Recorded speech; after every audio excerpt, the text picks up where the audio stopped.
Hello students, আজ আমরা শিখব ইংরেজি আর্টিকেল দ্য এর ব্যবহার। দ্য একটি ডেফিনাইট আর্টিকেল, অর্থাৎ নির্দিষ্ট কোনো ব্যক্তি, বস্তু বা স্থানের কথা বোঝাতে দ্য ব্যবহৃত হয়। যখন আমরা কোনো নির্দিষ্ট জিনিসের কথা বলি তখন দ্য ব্যবহার করি।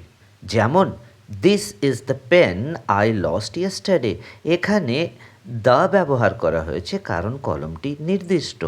মহাবিশ্বে যা কিছু একটাই আছে তার আগে সবসময় দ্য বসে। যেমন, the sun, the moon, the earth, the sky.